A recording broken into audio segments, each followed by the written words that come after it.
nombre es Carlos Giguanás, vengo del Colegio Antonio José de Sucre, sede de la Fresneda, en Viges. Nosotros ya tuvimos un caso muy especial, porque teníamos una niña del grado 11, que ella era bastante, digámoslo así, era muy petulante la niña. Y resultó que descubrimos que la niña era sobrina de un comandante paramilitar en el Cauca. Varias veces nos llevó a un profesor y a su director de grupo, que es quien les habla, y cuando nosotros llegamos a esa finca, pues nos esperaban en un jeep como 7 personas armadas en blue jeans y todo. Uy, no, pero esto. Entonces yo le dije a la niña, venga, Zulbani, ¿qué estamos? Me dijo, no, profe, tranquilo, que ellos nos protegen, nos llevan. Entonces, claro, la primera noche pasamos ahí, nos atendieron muy bien, y al otro día pues había que salir de ahí, por supuesto, eso hace 5 años. La hermanita menor estaba en el grado 6, ya estaba en 11. Saliendo de ahí, el tío de ella nos dice, profe, creo que no va a volver porque parece que me van a matar. Entonces le encargo a la niña porque ella sabe algunas cositas importantes de aquí. Llegamos al colegio, le comentamos pues a nuestra rectora que está aquí, nos acompaña, y efectivamente, dicho y hecho, a los 3 días le dieron un rafagazo al tío de ella tomando café, un domingo, eso salió en las noticias de Caracol. Y empezó el colegio a trabajar con las 3 niñas, una estaba en sexto, la otra en séptimo, y la que le hablo estaba en 11. Cada vez que el colegio hacía algún ruido estruendoso, nuestra estudiante se desmayaba, era una cosa especial. Y luego a trabajar con las 2 menores. La mamá de ella y el papá llegaron como los venezolanos que duermen aquí al frente del terminal en una casucha de plástico. Hoy, gracias al proceso que estamos haciendo, porque yo vengo con algunos compañeros que tuve en Palmira, hicimos el trabajo restaurativo, ellos ya son grandes productores de ají en la vereda. La niña fue personera, hoy la menor está en 10º, voy a graduar a la que estaba en 6º, y le estoy diciendo que fue un trabajo bastante arduo, porque en la vereda se resistían. Inclusive la rectora habló con la alcaldesa, y ellos residieron casi 6 años en una de las casas del Colegio El Tambor. Entonces el trabajo que se hizo con ella fue grande, porque primero la niña se creía mucho en la institución, después que mataron a su tío que era el protegido, comenzó prácticamente a entender. Ella es una de las líderes hoy en día, es una egresada que viene, trabaja con carteleras, habla con los niños, tiene un trabajo con la alcaldía precisamente hablando de procesos de paz. Muchas gracias. Mi nombre es Alba Lucía Zapata, soy la coordinadora de la institución educativa San Pío X del municipio de La Cumbre. En el 2017, y por necesidad, nos tocó ubicar el grado sexto 2 en el restaurante escolar, en la mesa y las sillas de restaurante escolar. Terminando el segundo periodo y en la evaluación del consejo académico, pudimos detectar el bajo rendimiento académico y el problema de disciplina que tenía este grupo. Todos los profesores tenían problemas, no atendían, dañaban los enseres, las mesas, las sillas, las condiciones no eran las óptimas. Entonces, en reunión del mismo consejo con rector y coordinación, citamos padres de familia, les pusimos en el tapete la situación que teníamos con el grupo por el bajo rendimiento, problemas disciplinarios, falta de sentido de pertenencia, y llegamos a unos acuerdos con los padres de familia. Entre todos y toda la comunidad educativa había un espacio subutilizado que era hace 20 años, que era para un laboratorio, nunca logramos que se dotara el laboratorio de física, química, pero un espacio lleno de chécheres. Entonces acordamos organizar ese espacio. ¿Cómo? Con recursos, con una actividad, hicimos una venta de lechona, que fue exitosa, con el compromiso que el grupo sexto 2, sus padres y sus estudiantes iban a vender el doble de lo que vendía el resto de la institución. ¿Por qué? Porque había que reponer las sillas y las mesas del restaurante escolar. Nos fuimos a vacaciones, antes de irnos a vacaciones se hizo la actividad, se recogieron los recursos, en vacaciones se adecuó el salón, al tercer periodo, mitad del tercer periodo, los niños ya los pasamos, la Sofamilia tenía unos recursos y compró los pupitres. La sorpresa fue satisfactoria, la actividad fue satisfactoria porque finalizando el año mejoraron académicamente y disciplinariamente los estudiantes. Mi nombre es Marta Isabel Mera y ella es mi compañera Nelly, venimos del municipio del Cerrito, de la institución educativa Jorge Isaacs. Narración de los hechos. El estudiante JDHS ingresó al establecimiento educativo en el año lectivo 2017 a cursar el grado sexto. Durante su permanencia mostró altos índices de agresividad, dificultad para compartir con sus compañeros, bajo rendimiento académico. Durante 2 oportunidades tuvo arma blanca y amenazó a sus pares. Ofensor, el estudiante, los ofendidos, docentes y estudiantes del grupo al que pertenece. Procedimiento restaurativo desarrollado. Lo primero que hizo el establecimiento educativo fue entender la diferencia. El muchacho, teníamos que mirar que alguna problemática había al interior de él y asociamos sus comportamientos a la salud mental. La docente inició la activación de la ruta, tal como la tenemos establecida en los municipios no certificados del Valle del Cauca, que nos proponen 5 acciones restaurativas repetidas cada una hasta 3 veces, o sea que se intenta muchas veces desde la restauración. ¿Qué intentó la docente desde la restauración? Hizo trabajo de control de emociones, diálogo permanente con el estudiante y la madre de familia, talleres grupales, para tratar de que el estudiante fuera haciendo conciencia de que su actuar estaba afectando el grupo. Hubo direccionamiento para trabajo de acompañamiento con orientación escolar y por último se hizo remisión a comité de convivencia escolar, quien definió la remisión al comité de convivencia municipal. ¿Por qué pensamos que es un hecho restaurativo? Porque en el comité de convivencia municipal se logró que el estudiante se le encontrara cupo en cumbisocial para que él no quedara desescolarizado.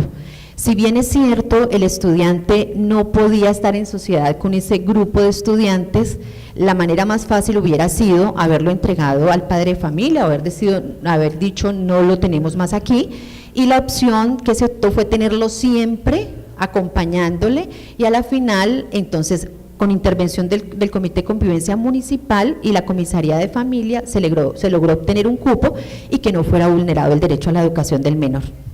¿Es posible entonces expulsar estudiantes de los colegios? Es posible. Lo que pasa es que hay muchas opciones para que ese estudiante no se le vulnere el derecho, porque cada vez que tenemos esta clase de casos, nosotros encontramos que detrás de ese estudiante hay una historia, y es la historia más triste, ¿no? Claro, pero fue excluido de esa. De esa, porque no era la que le ofrecía lo que el estudiante necesitaba. Okay. Un aplauso fuerte para ellas. Sí, es un tema justamente de lo que les decía ahora, sanciones en la familia, sanciones en el sistema educativo. ¿Cuáles son las que son posibles? Es cierto que ya no es posible aplicar medidas excluyentes en el sistema educativo colombiano, ni suspensiones, ni exclusiones que sean expulsiones o cambio de ambiente escolar. Es bonito. Cambio de ambiente escolar está excluido. ¿Eso es posible o no es posible? Entonces ya dice, sí es posible, pero ojo, sí, tenés que tener en cuenta lo siguiente: cuando no tengan mucho que hacer, o sea, casi nunca, pero sáquele el tiempito. Sentencia T 240 de junio de 2018, Honorable Corte Constitucional. Yo la sigo considerando muy honorable, a pesar de T de teta, 240, T es de tutela, ¿no? Sentencia T 240 de 2018, o sea, ahorita pues, es fresquita. Ese es el caso de la expulsión de un estudiante de un colegio de cuyo idioma ne parlerai pas, no hablaré, en Colombia. Lo expulsaron. Y es muy interesante todo lo que sale allí. Si no la leen, un día nos encontramos y compartimos todo lo que hay acerca del tema de las sanciones en el sistema educativo colombiano. Les dejo esa referencia nomás, pero nos queda, bueno, y entonces, ¿verdad, no? Y si aplicamos medidas restaurativas, ¿para qué las medidas punitivas, como la suspensión o la expulsión? Entonces ahí tenemos un dilema que debemos resolver ahora. Dígame.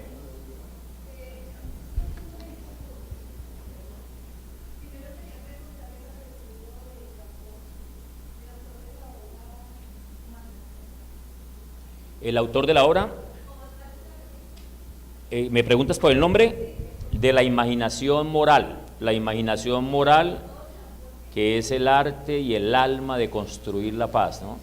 Jean-Paul Lederach, póngale Juan Pablo Lederach, él es canadiense, menonita, es uno de los expertos mundiales más reconocidos, ¿no?, en el tema de tratamiento de conflictos armados y no armados en el mundo, ¿no?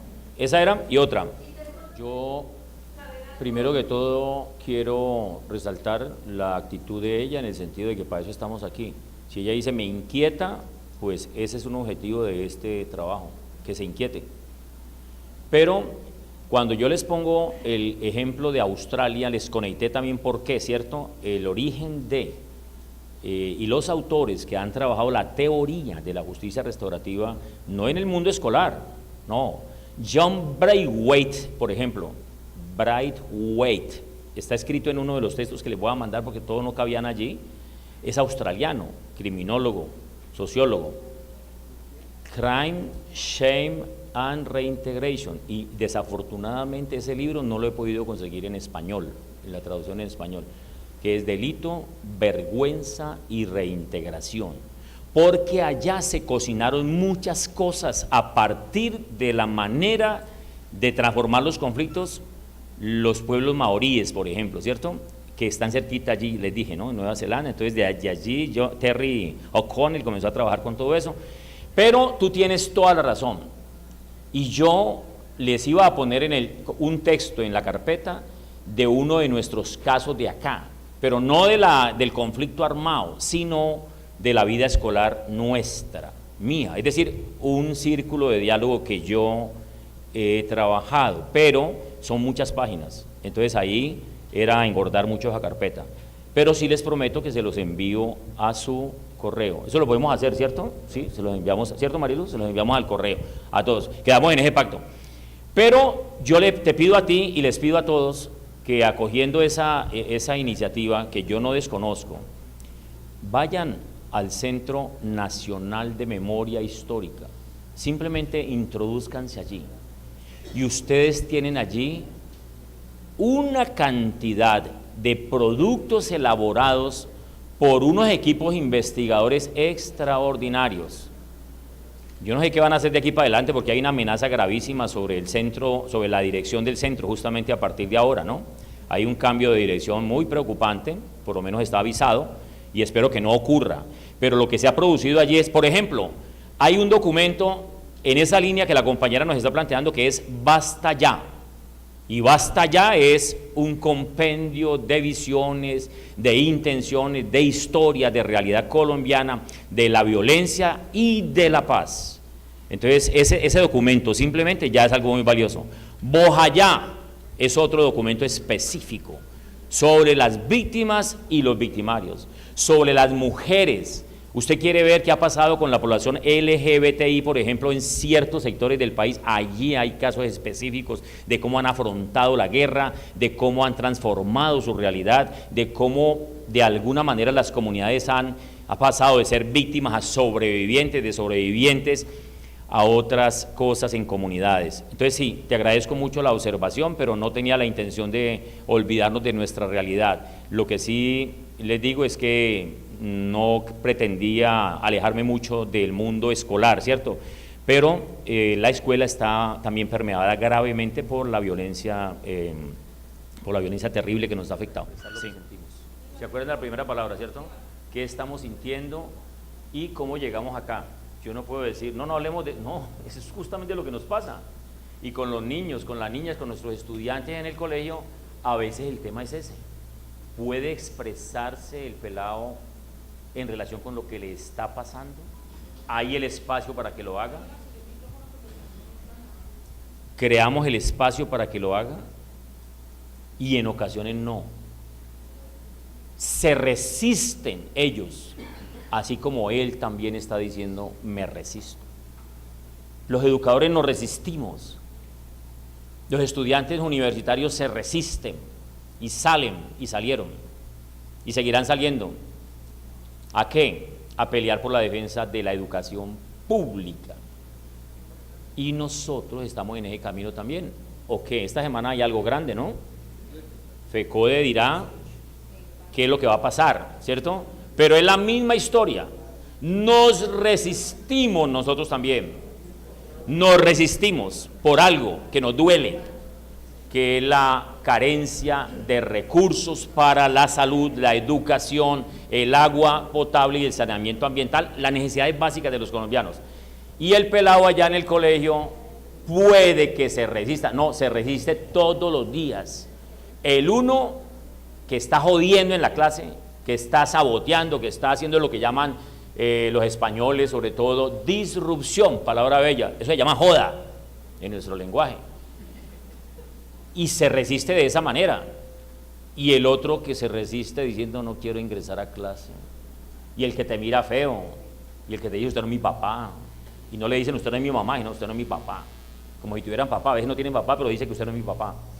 Algo se resiste. Entonces eso no lo podemos olvidar. Pero sin embargo, yo estoy aquí con ustedes trabajando sobre, vamos a hablar de las prácticas restaurativas en la vida, y les dije desde el comienzo lo difícil que resulta en medio de este país, ¿cierto? Pero los invité a asumir una actitud optimista, les dije como optimismo realista, algo así, ¿no? Maximizar lo positivo, minimizar lo negativo, pero no quiere decir que vamos a desaparecer lo negativo, imposible.